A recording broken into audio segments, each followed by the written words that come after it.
Okay, so this video, I guess, is going to be a little bit of a two-parter. This one, in the fact that I am going to be discussing the last couple of chapters of My Hero Academia and what we've been seeing in regards to um, the Todoroki family dealing with Toya, and like they're facing off against him at the moment, trying to freeze him out so he doesn't, blow up and everything. And then what is going on in Black Clover at the moment in regards to the Silva family. So, and how it's kind of getting to the point where it's like, okay, it's going to be up to the two youngest of these two families to hopefully be the one that can put an end to what's going on. And what I mean by a two-parter is that I'm also planning on doing a video where I do some comparisons between Asier and Rei, in regards to, Asier Silva and Rei Todoroki, going through and doing some comparisons of them. But that'll be in a different video, and I plan on doing that one after we kind of hopefully get the resolutions to these two fights in regards to what happens with the Todoroki family and the Silva family. And hopefully I can get a good, some good conclusions in those ones. So we'll see what happens there. So, let's start with what's going on the Todoroki side of things. So, at the end of one of the last couple of chapters, we saw Rei show up, and she's there, and she's trying to help freeze out Toya so he doesn't explode and everything. And we're like, okay, where the heck did Rei come from? And then in the next chapter, we get this slight flashback to like a few minutes ago. We see the Todoroki family along with a bunch of the other refugees running out of one of the tunnels because it's starting to collapse because it was attacked by one of the villain's henchmen that was hiding in there with them. And they're like, okay, well, we all have to get on these different, robots that are going to take us to, where we're going to be safe. And Rei just like looks over and she sees where the explosion is. She sees where this huge, like, giant wall of probably like blue fire is or whatever. And she's like, that's where my husband and my son are. And like, she barely hesitates. She just jumps, she jumps on one of the robots and it's like, I'll take you wherever you want to go. And she goes, take me into the fireball. And I'm like, oh my God, woman. And the robot's like, got it. And like starts flying her that way. And both Natsuo and Fumi are like, Mom, what the heck are you doing? And, this is where we cut to, Rei's arrived at where the giant fireball is. And she's using her ice as best she can to start trying to freeze out Toya. We also get like a slight bit of information in regards to Genten, who is one of the Meta Liberation Army people, the one that has ice powers. We find out that he also seems to be from the Himura clan, although which is also the clan that Rei is from, which I believe we found out recently. Well, we found out he was from the Himura clan within the last couple of chapters. We knew that she was from the Himura clan for a while and that they have ice powers, which is why, of course, we know that that's why Endeavor went after her as his bride to combine with his fire powers, which we knew this already. Hoping that they would have a child that could withstand it. And, during this whole time frame, this is when Toya is just literally burning himself up from the inside. I think, Endeavor described it as something along the lines of like a quirk awakening in regards to the fact that, Toya is like pushing himself so far with his quirk. He's so focused on just like trying to take out Endeavor and as many other people as he can, specifically Endeavor and Shoto. Even though Shoto's not there at the battle, he's trying to work his way to where his father and brother are, which we see at the end of this chapter. He has an ice jet he like made an ice jet and then like it's being powered by, I think it's supposed to be powered by, Tenya. Like Tenya's being the engine for the ice jet, and I'm like, I did not catch that when I was like looking at the words. Was like, I didn't see Tenya anywhere in it, but okay, whatever. But what ends up happening is, of course, Toya is trying to burn himself up from the inside, and as he's burning up, we see that there's actually like this very similar to what Shoto can do, or the fact that Shoto has ice and fire, and that it is revealed that Toya seems to also have some form of an ice quirk in him as well. And when Rei shows up, she's trying to like freeze him out as best she can, and we see Natsu Natsuo and Fuyumi also showing up in the battle, and they are just as much as they can. I think it was stated at one point in time that Fuyumi does have a form of an ice quirk, but it's not nearly as powerful as her mother's. And I think it was also implied that Natsuo has some form of an ice quirk as well. But again, it's not nearly on the same power scale as what like we've seen Shoto be able to do. And we've never actually fully seen the extent of what Rei could do as well, simply because of the fact of there wasn't ever much of a reason thus far for us to see what she's capable of. But given the fact, and I may have pointed this out because I've already done like a whole video where I talked about Rei, where I talked about like her life and everything that she's been through and all of that. But one of the things that is kind of somewhat like offhandedly explained is the fact of one of the reasons why Enji wanted her as his bride is because of the fact that she already had a really strong quirk, which implies that he knew how strong she was. She probably had the potential to become a hero as well, but her family decided to basically, quote unquote, arrange marriage her, quirk marriage her off to Todoroki, to Enji in regards to probably something for status, but also like for money type of a thing. And so she probably already had a fair amount of training with her quirk as it was. It's just that now, she's probably a lot of out of practice with it, but she's also been stuck in that hospital for the last, 8-10 years, whatever. And I wouldn't be surprised if she's at least had to practice her quirk at some point in time, or at least chosen to practice her quirk at various points in time. Maybe not on this large of a scale where she's trying to actually like freeze out this giant fireball, but we do also see Fuyumi and Natsuo there as well. And like we see all of them are just getting burns all over themselves and everything. And, Dabi is just like in the demonic, torturous, glee laughing thing that he's in at the moment and everything like that, like facing off against Endeavor. And at the end of one of the previous chapters, we had, of course, like the kind of like this flash of like an alternate reality where what could have been an alternate future where we have, him as Toya, not as Dabi, but as Toya with like his parents and Fuyumi and Natsuo with him and just like happy and smiling and everything. And I kind of look at that as there's like a twofold factor as to why Shoto is not in that image because A, during that point in the battle, Shoto is not there yet, and that's the blatant obvious answer there. But the other answer is it's hinting that maybe in Toya's mind, if Shoto hadn't come along, that he would have been the one to like try to fulfill Endeavor's ambitions of, power and grandeur and everything.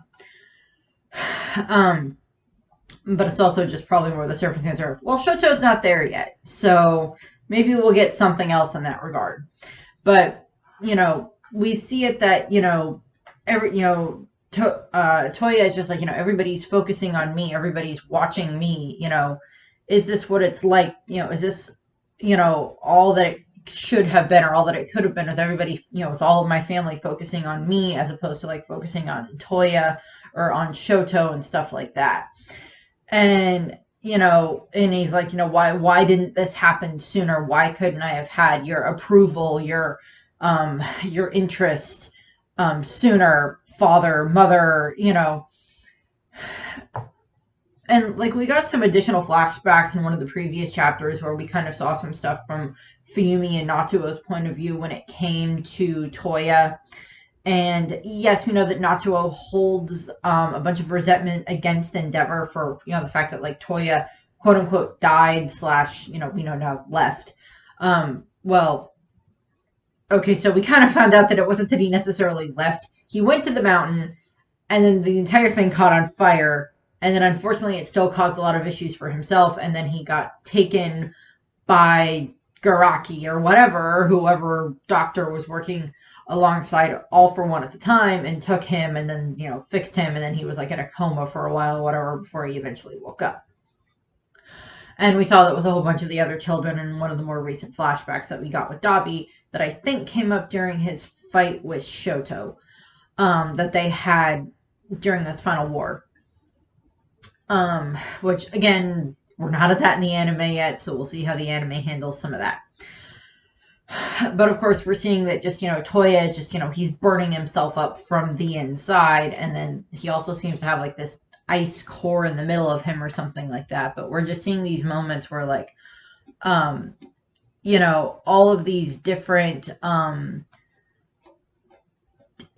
of the different, it's like there's other points where we're cutting over to where we see, Araka fighting against, Toga as Dabi and like all this other stuff in regards to all these other fights that are going on. We see Tiger from the Wild Wild Pussycats trying to get people to safety and stuff like that. I think we saw Kendo and Tetsu Tetsu trying to get a whole bunch of the civilians to safety and stuff like that, because they were in charge of protecting the ones that were like in the evacuation tunnels and stuff like that. And so we're kind of jumping around a lot, but the main focus obviously in these last couple of chapters has been on this fight that's happening between Endeavor and Toya. And we're getting a whole bunch of this, that, all of the stuff that's going on there. And, it's like, it's like, as an audience, we're like, okay, it's coming down to the fact that it's like this family resolution has to finish up, where it's just like, because one of the things that was like some of the last stuff that we saw with the Todoroki family in the anime is that they're like, this is our problem together. All of us to a degree made this problem of what is going on with Toya. We all had a hand in it one way or another, whether or not we were actively a part of it or whether or not it was just something where we weren't as good of a family as we could have been. And we see that with the way that Rei and Endeavor and the way that they're acting, and even like Fuyumi saying things, and even Natsuo and everything, and Shoto and such. And they're like, well, okay, he is our son, he's our brother, this is our responsibility. And we're having this moment where we're having this kind of like conclusion in the fact that they're all trying to do what they can to try to get to Toya, either try to get to the Toya that's still in there, that is not Dabi, that is like some form of him that is just like this child that is still in there that just wants its family back, or at the very least prevent him from destroying all of these other lives as best they can by sacrificing themselves to the best of their abilities, even if it is just because, like, we know that Fuyumi and Natsuo, that even if they have quirks, they're not probably exceedingly strong ones, or at the very least, they're not trained in them the way that Shoto and Endeavor are in their quirks. Because like Fuyumi's a teacher, not that she probably couldn't use her quirks, but it's probably just not something that she needs to use all that much. Same thing with Natsuo; he's like in college at the moment. Well, that's currently suspended, as is most of the other educational systems that are happening at the moment in My Hero Academia. Speaking of which, we do see a bunch of the like the kindergartners, first grade kids, whatever, that were the ones that like Shoto and Bakugo and like the remedial license exam kids had to deal with. We see them here, and like they're just they're watching on the iPad, like I mentioned in a previous video, the way that like the media has been used in One Piece. Well, the way the media gets used in One Piece as well, but the way the media gets used in My Hero Academia at the moment, and the fact that there are reporters filming and reporting on what is happening during these big battles and everything. And, the kids are like, we've still got, as they refer to him as 5 weenies, because that's their nickname for Shoto. We've still got him, and we see Shoto at the end of the chapter is on his way to where the battle is, with his ice jet being powered by, Ida, which is just kind of funny. And it took me like a little bit to figure out that, okay, well, obviously he made something, but I can't tell what it's supposed to be. And I couldn't tell that Ida was there either, but I know that Ida and him had like teamed up at one of the end of the other chapters, where it's just like, I'll help you get to where you need to go and everything. Because as is pointed out, Tenya is designed to be able to withstand large amounts of speed. So that makes sense. So Shoto's on his way there.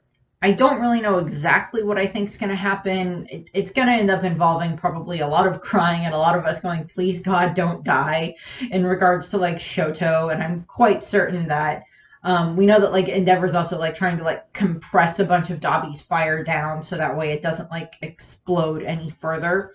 So there's these combinations of what's going on with like, you know, the rest of the family is trying to like contain the power that's coming out of Toya as he's burning himself up. And also there's this whole thing of like how much of Toya is actually still conscious and still there with I'm looking through the chapter and I keep pausing on the moment that's like Toya's face just burning up and I'm like, ugh, let's not look at that. So it's just like, okay, well, you know, we need to, you know, we'll probably end up getting in the next couple of chapters, we'll probably get it where Shoto arrives, and then we'll see what happens with whether or not, you know, how much of like his ice and firepower can be used to contain what's going on with Toya and everything, with Toya's fire and everything. I don't really know exactly. I mean, like, I don't want any of the rest of the Todoroki family to die, but I'm also not going to be surprised if at the very least Endeavor dies, possibly Ray, but I'm not going to be surprised if that happens. I don't want it to happen.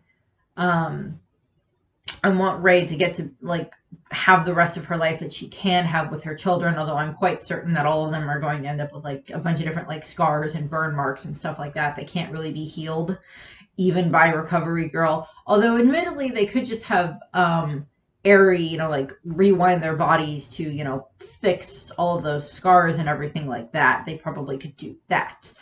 Although it would have to be done in shifts, since it would take a lot for Eri to, like, fix that, since she has to, you know, build up her power. And stuff before she would be able to do that. But I'm quite certain that Eri would be willing to do that. Also, I just want to have this adorable moment that I just popped into my head of, like, Ray with, like, Eri just sitting there and, like, them and Natsuo and Fuyumi, because, like, Fuyumi's a teacher, so she'd probably be quite good with Eri and everything.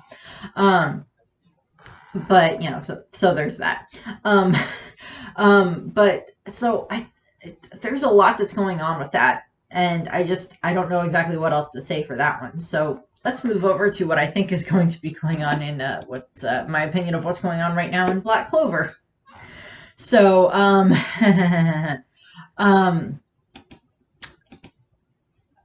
bad computer, stop that. So in several chapters ago, when we have all the different paladins show up, we're moving into Black Clover right now with what's going on with the Silva family. We have it that all of the different paladins show up, along with Lucius, and all of them are, you know, reborn people that we've seen die throughout the course of the series. And of course, one of the more impactful ones is, of course, Asier Silva shows up. You know, the matriarch of the Silva clan, the former captain of the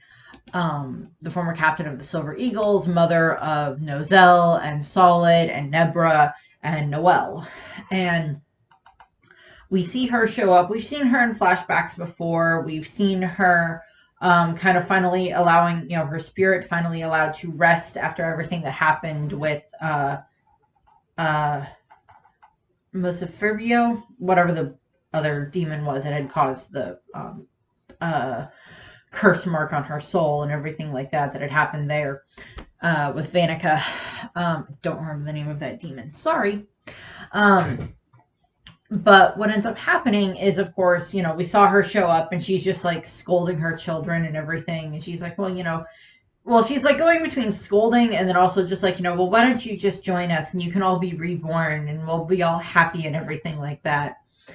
And, you know, we're having this moment where she shows up at the Silver Eagles base and everything like that. And she's like, the chapter starts with her attacking Nozel and Nozel just getting, you know, stabbed through the gut, which is, you know, not fun.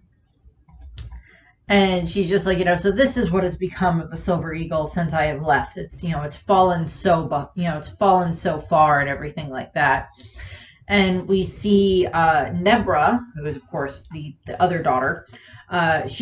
We see her just crying and everything like that in regards to, like, you know, we saw that Nozel got hurt and now she's just crying and she's like, I can't fight Mom. I can't fight our mother. I can't do that and everything. And we just see like this you know, with all of the kids, we see like these internal conflicts that are going on with them in regards to Nebra and Solid and Nozel. And it's just like, for them, they remember their mother. They remember how she had been and everything like that. They remember how much they loved her and everything like that. And it's nothing against Noelle, but Noelle was a baby when her mother died. And it's even brought up in the chapter where she's just like, I only have like really kind of one memory of mom. And it was like when her soul was, you know, finally released from the devil's curse. And, you know, you're not the Ossier that we remember and everything. And that'll be coming up. But we have these moments here where we have Nozel and Nebra and Solid are just like, you know, we I think Nozel at least tries to fight against her, but he's not really able to do much against her. But we see Nebra and Solid are just like, I can't do it. I can't, you know, this is so far beyond how I can fight. I can't do anything to stop her. I can't do anything. And it's just like, there's like the power side of things where it's just like they physically cannot do that, but there's also the mental side of things where it's just like, I can't fight my own mother in this regard. You know, it's that whole thing of, you know, this child looking at their mother again and instantly you're that little child again and not wanting to do anything to hurt your own parent, you know, given everything that you know about stuff. And you know, we see Asier standing there and she's just like, Nebra, Solid, you could have gotten so much stronger too, but your arrogance and your hatred, you allowed them to warp your strength and your hearts. And she's just like, I didn't love you enough. I died, and that was my fault. I'm sorry. And okay, I haven't really talked about the Paladins designs, but I do like the designs that come in with like how they look and everything like that. Like how they're clearly like all like bleached out in regards to their color. There's very little color on them at all. I don't know if their faces are going to have like their regular coloring scheme and stuff like that, like the flesh color and stuff like that, because obviously we haven't gotten to that point in the anime yet. And I don't know if we've gotten any color spreads that show what the different paladins look like in like their full paladin forms. I do like the designs overall. I do think that they look pretty cool. But they also look creepy, which is the point. Which is the whole point. They're supposed to look cool. They're supposed to look creepy at the same time because they're supposed to be these reminiscent of like angels and like paladin angels and stuff like that. But they're also supposed to be demons and devils and stuff like that. And it's just there's like so much layered on top of that, and the artist did an amazing job in regards to how they're designed. But you know, this, you know, the references that she's throwing out that, you know, the Ossier, well, she is Ossier's soul, so it's not like 100%. Like, she's not Ossier, but she is Ossier's soul that's been manipulated the same way that the other paladin souls are being manipulated, that were the same way that happened with Sister Lily and everything that Asta had to fight. Where the real them is still in there and they still have this person's memories and everything, but they're being manipulated. And, you know, Asta was able to get through to Sister Lily and everything like that. So there's, of course, the whole chance that, you know, the real Ossier is in there, can hopefully come out and be, you know, saved and stuff like that. But, you know, the references to their arrogance and their hatred and everything like that is references to the fact of like how they treated Noelle, how the fact that like for all of Noelle's life, Nebra and Solid just blamed her entirely for the fact that their mother died because they did not know about what happened with Vanica and with the curse and everything like that. And the fact, I mean, like, and I went over this when I did my video where I talked about House Silva and everything like that, where you know, where Nozel knew about the curse, but he couldn't tell Noelle for, you know, spreading the curse. And he also says one of the reasons he couldn't, you know, he didn't want to get close to her is because she reminded him so much of their mother and everything in regards to how she looked.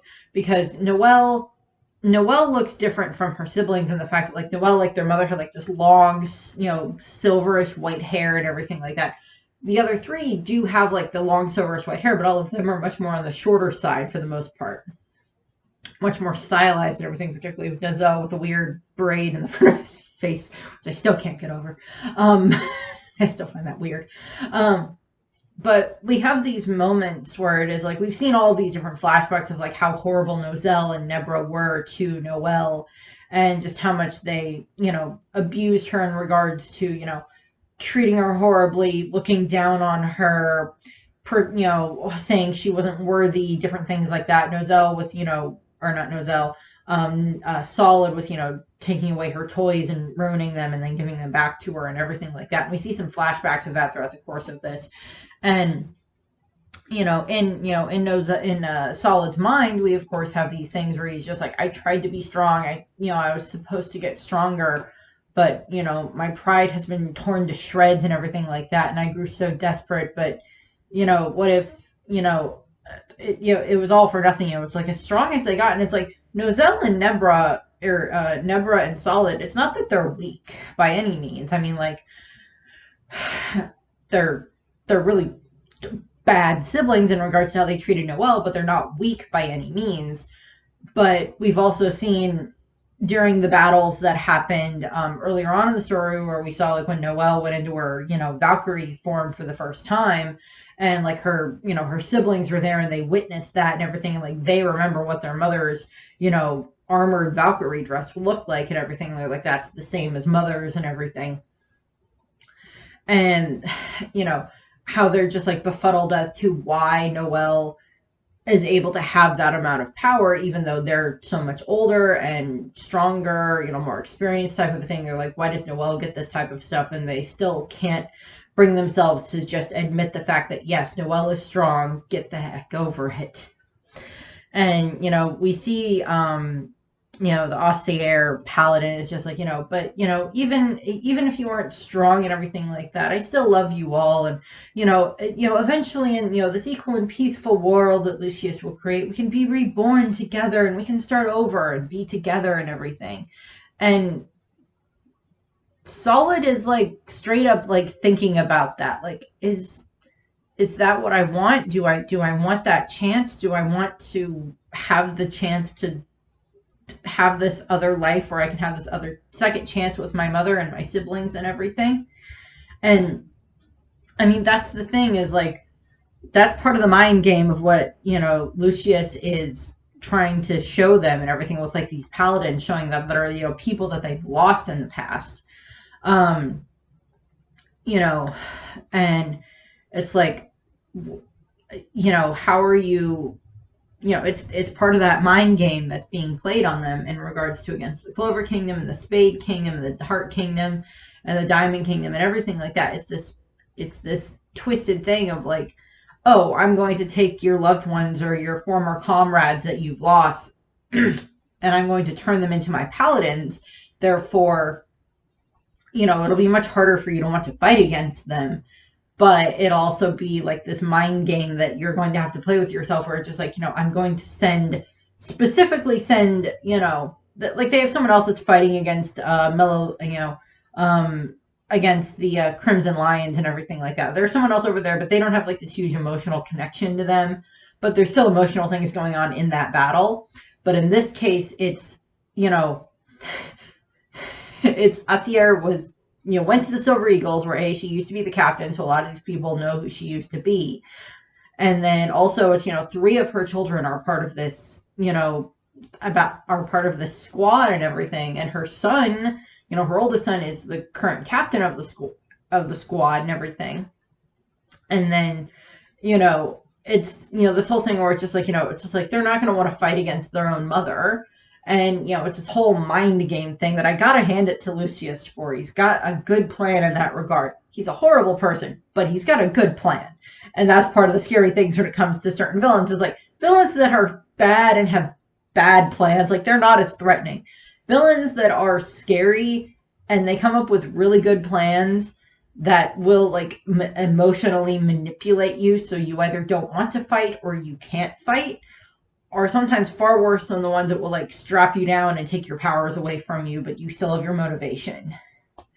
And we see that sometimes in like One Piece will bring that up at various points in time, and different comics and stuff like that have the same issue, where it's just like, I'm gonna, you're still gonna have your motivation, but you don't have your powers anymore, and like, you'll still get past that, but it's just like, if I take away your motivation to fight, if I mess with you mentally enough to the point where you don't want to fight anymore, even though you still have your power,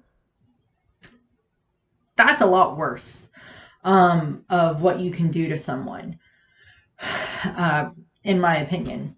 And, Solid is like, he is about ready to like probably like give into that. And then that's when, Noelle shows up and she's like, don't do that. Don't give up. And out of all of her siblings, Noelle and Solid have like the worst relationship. Noelle and Nozel have probably started to fix some form of their relationship in regards to stuff, since they've had the chance now to actually talk about their mother and actually talk about some of their relationship and everything like that. So they've probably gotten a little bit better, but like Solid and Nebra are like still kind of like not really sure what to do about Noelle. In regards to that, between like their arrogance and their hatred and the fact that they've looked down on her so long for the past, good majority of her life, particularly once her power started to develop and everything. And they looked at, oh, you can't control your power. And it wasn't, no, it's not because she couldn't control her power. It's she had so much power. She needed something to help her focus it. Hence where like her wand came in. And at this point in time, I don't know, I don't remember specifically if Noelle still needs her wand or if she still just like uses it just to be on the safe side, depending on what she's doing. Because I know that once she kind of got her Valkyrie dress and everything, that she was much more able to like control her power a lot more. And then of course all of the training that she did while they were in the Heart Kingdom with Lilipechka and Undine have done like a whole lot in regards to like helping her get stronger and stronger and everything, which is a very, good design in that regard, and like how Noelle's power has gotten better over the years, better throughout the course of the story. And, so Noelle shows up, and of course, Asier is like, oh, you must be Noelle. You look exactly like I did in my youth. And when this battle's over, we will all be reborn again in this time, and we can all be together forever. Which is, again, one of the things that the paladins, particularly the ones that, like, are, like, friends and loved ones of the, main cast and everything like that. Because, like, Yami, I believe, had to go through this when it came to Morgan, in regards to like his past there and everything, with Nox's brother and all of that. So there's that. And Noelle is just like, yeah, no, you're not, you might look like her, you might be her spirit, but you're not the same one that I met before. You're not the Asier that, you're not the Asier Silva that we remember. And, at this point in time, I'm going to surpass you. We are going to surpass you, in regards to referencing not just herself in regards to getting stronger, but also in regards to her siblings and the fact that, like, yes, I don't care that much for my siblings. And it's a very much reminiscent callback to like kind of the speech that she gave before she got her Valkyrie dress form for the first time, and everything like that, where that happened within her childhood home, where she was always ostracized and everything like that, where her siblings are in trouble and she still shows up to protect them because it's the right thing to do and they're still her family, no matter how much she has animosity with them. And she's just like, yeah, I'm gonna stand up to you. And we even cut over to Nozel, who is just like, yeah, you've gotten so much stronger and everything. But he also like is mentioned like, but you no longer have Undine, because she had made a deal with Undine to like have Undine be, her kind of guardian spirit for a short amount of time while they were dealing with the Spade Kingdom in the first war in regards to like fighting against Vanica. So Undine had made that deal with Noelle, but now that Lilipechka is back to full health because that curse is gone, Undine has now returned to being Lilipechka's full-on guardian, spirit and everything like that, the way that frick, why can't I remember the little pixie that's always around? Sylph, whatever her name is, that's always there. And so then we get this like slight little flashback where we cut back to Noelle and she's like on the beach and she's crying and everything like that. And it's, she's like, I can't do anything. I couldn't do anything to save Asta, and now he's gone and everything. But I have to keep going. Even despite the fact that Asta's gone, I have to get stronger. He has to be alive. I'm not going to believe that he's not there anymore. I'm not going to give up. And it's like I'll protect this country as best as I can, and I'll become stronger and everything. So so that way when he comes back, he's I've done everything that I could and everything like that and everything. And that's when Kano shows up, who's of course like the little the seabed temple priestess type of a thing that they met way back and during that arc and everything, and like, they're friends and everything, and she's like, oh no, hey, it's, I'm so happy to see you, and like they are happy to see each other, and she's like, Kohano is just like, well, I came here because I actually was looking for you, and you've gotten really strong, and I can see that and everything. But I kind of need you to come down to the water temple with me because there's something going on down there that I kind of think you need to look at. And they get down to the water temple, the seabed temple, and we see this giant freaking. It's a Leviathan. It is straight up a Leviathan. They call it a Leviathan, and it's just this huge thing. And we see Kano's brother, who I cannot remember what his name is. I'm sorry. We see the giant freaking Leviathan there, and they state that it was this sea dragon creature, this Leviathan, that has been like asleep for like hundreds or thousands of years or whatever, since ancient times and everything, and it's been around the temple that whole amount of time sleeping, and it was at the end of the world it will, when it is nigh, the dragon of the raging sea will awaken from its long slumber. Yeah, that seemed to have happened because it's awake now and not happy. And like, they're like, well, it needs someone that can help control its power and everything. The world's in danger.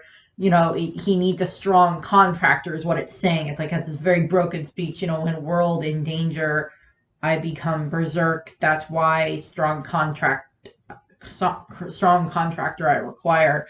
And that's why Kohana went to go get Noelle, because Noelle is the strongest water mage that we've seen in Black Clover, as far as I'm aware. Yes, Lolopechka is very strong as well, but her power is much more orientated in regards to like protection type of a thing. Noelle is much more in regards to battle side of things. And that's why, Kohana was like, yeah, that's why I was searching for you. And Noelle's like, okay, we need someone that can assimilate this power, So yeah, and Noelle's like, I got it. I can do this. And, we see, we cut back to like the present, because like that was like a flashback. It's probably like a couple of days ago or something like that. And we cut back to the present where we have like Noelle's like, are you ready, Sea Dragon God Leviathan? And like on her shoulder, this thing is adorable and I love it. She has like this little, it's like a tiny little chibi form on her shoulder. And it's just like, I will go. And it's adorable, and it reminds me of Dratini from Pokemon, because that is what it looks like. It kind of reminds me of that, with like the big head and the snake body and everything. It was just adorable. And I'm like, please, dear God, I hope they make a plushie of this thing at some point in time, because it is adorable. And Noelle is, activating her power, and we see Kohano and her brother just like, they're protecting the rest of her, protecting Noelle's siblings and everything. And Solid and Nebra and such are just amazed again with the fact that Noelle has gotten even stronger and everything. And I think at this point in time they're starting to not be jealous so much as in be happy for their sister, which is still a really big thing. And Noelle activates her new dress, which is the Valkyrie armor, dragon form, and everything. And it's just mother, I'm going to surpass you now and everything, which is again the whole thing about surpassing your limits, breaking past your limits. That of course is what's set up in regards to Black Clover. Asta does it all the time. Yami does it all the time. We've seen others do it all the time. Noelle's done it before. He's doing it again here. And she of course gets another amazing Valkyrie dress.